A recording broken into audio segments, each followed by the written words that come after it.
days long, long gone in the 50s.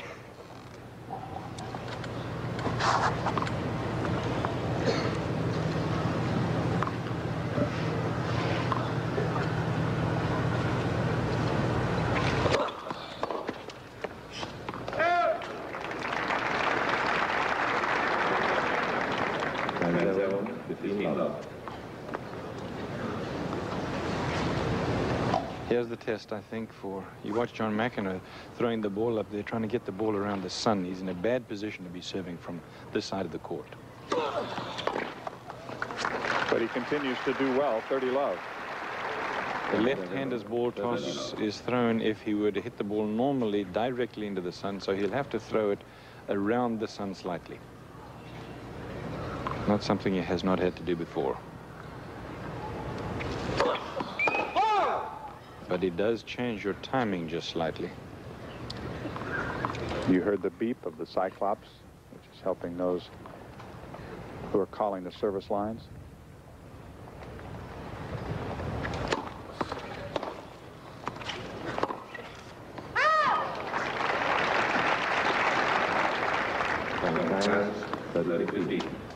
There it is, the Cyclops. So you really have a two-headed monster there. You got the Cyclops and then the gentleman on the line calling it. I mean to be unkind to him, but you just have a sort of a double whammy. But he pretty much goes with the Cyclops machine, which is a good thing. First serve for McEnroe, leading 30-15. Games are even at 1 apiece. First set, it's the best 2 out of 3. Nice if you could have one of those machines on each line, wouldn't it? That would cut down a lot of the controversy.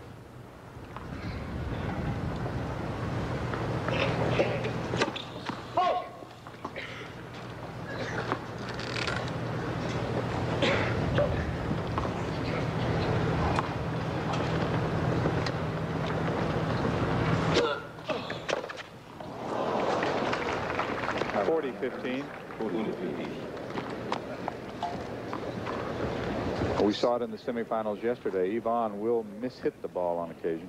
Well, he hits with so much topspin as compared to McEnroe. We talked about that yesterday. You approach the ball in a different kind of a way. So you'll hit more, make more mishits. Remember Bjorn Borg, I think you forget how many he used to mishit, but there were plenty. Because he hit so much topspin off both wings, forehand and backhand. First double fault for John McEnroe. Missed a few first serves in this game, too. I think it's a factor, John. I don't know for how long that sun is going to be right in his eyes, but you can almost see him wincing when he throws it up. But more importantly, having thrown that first serve and even got it in, he missed a forehand there that I don't think he would have missed if he'd been playing with the sun.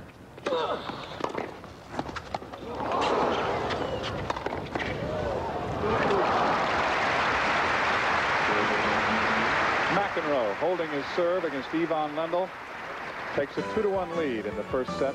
Final match of the 1985 Canadian Open. We'll be back to Montreal.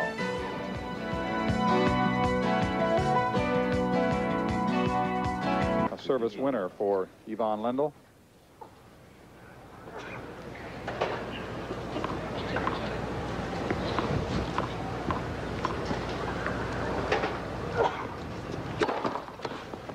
McEnroe leading 2-1. The players are on serve at this point in the first set.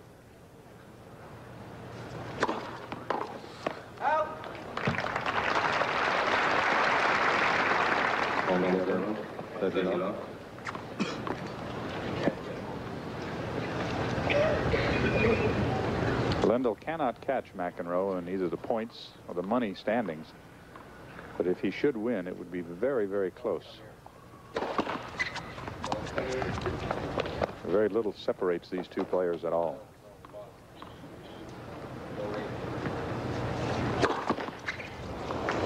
First double fault for Ivan Lendl. And this is, of course, all part of the race for the Nabisco Masters, played in Madison Square Garden in New York. ESPN will be there for a few days. The winner of the Grand Prix, number 1 on the Grand Prix, will make $800,000 in bonus pool money. The number 2 will make $6.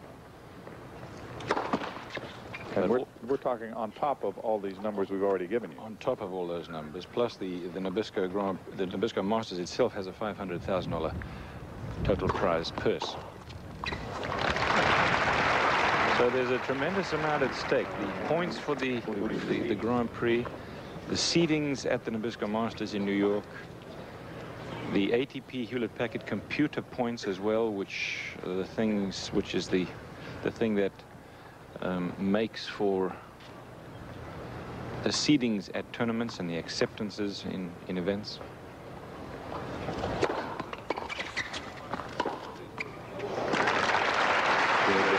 And John, I should also tell you, while we're on the subject, and I don't want to beat it to death, but if you rank #1, for example, at the end of the year, as you watch McEnroe slice that backhand return, a relatively easy forehand volley for Lendl, that if you're #1, for example, on a racket contract, you may make, let's say, 50 or 100 more if you're #1 in the world than you would if you were #2 or #10. So a lot is at stake in terms of those points.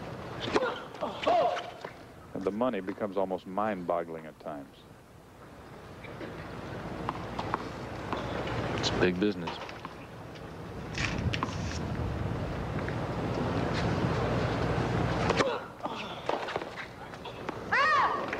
Just long.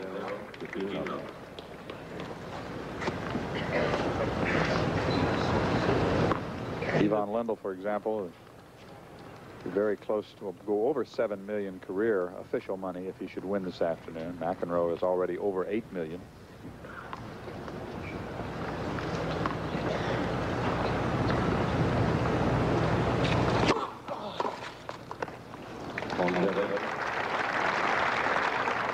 Which really, if the truth be told, is a fraction of what they make in total, because the off-court earnings, the endorsements for tennis players are far higher than for any other form of athlete because of what you were looking at now. You see the face of John McEnroe and Ivan Lendl for an hour or 2 or 3, just 2 faces. An ace for McEnroe. Lendl questions it a little bit. It's 40 love. Are you sure? I didn't get it last. I'm sorry? I saw it good match. You saw it good, I see. This match doesn't mean anything, I guess, here. Not sure what the relevance of that comment was. Of course, it means something. Here it is on the replay again. McEnroe down the backhand side. You can't tell, at least I defy you to be able to call it from that if you... But Lendl thought it was wide.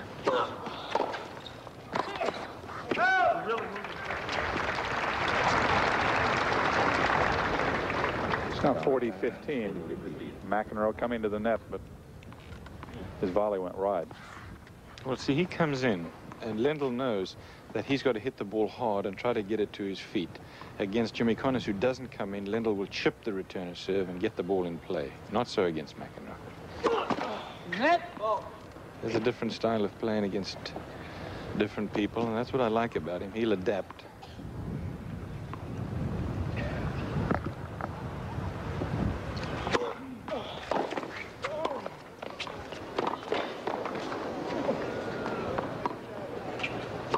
Yes.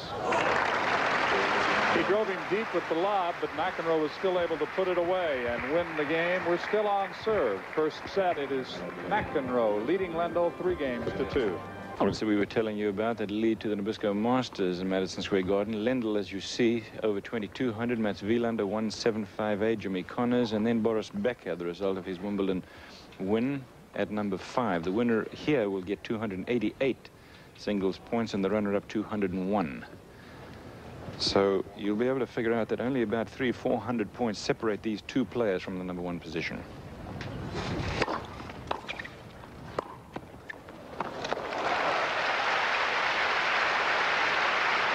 So if one of these guys misses a tournament and the other one wins it, that #1 and 2 race for the Nabisco Masters could change in a week. And as you see, Ivan Lendl coming once again to the net.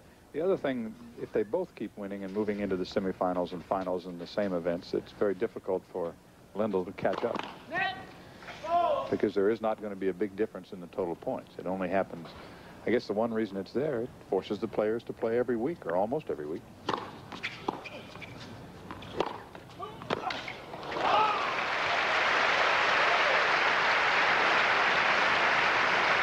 It's 30 love. Neither player has really had any trouble on serve yet, have they?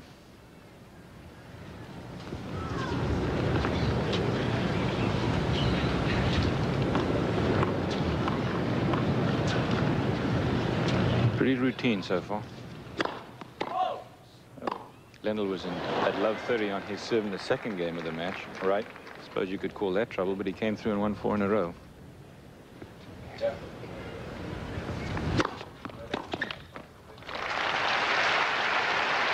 Now let's see, the court, John, is playing pretty fast. Curran lost here to Arias, which was a surprise, but they played outdoors. Outdoors, we're all outdoors here. They played at night.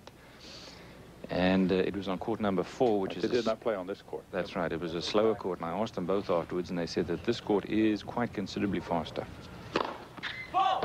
which is going to give aid and assistance to the more aggressive players, most particularly McEnroe. Another 8 for Ivan Lendl.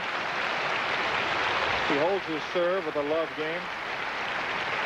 I think you'll find Lendl's first serve percentages will improve today because with the wind we talked about, or relative lack of wind. It is breezy upstairs.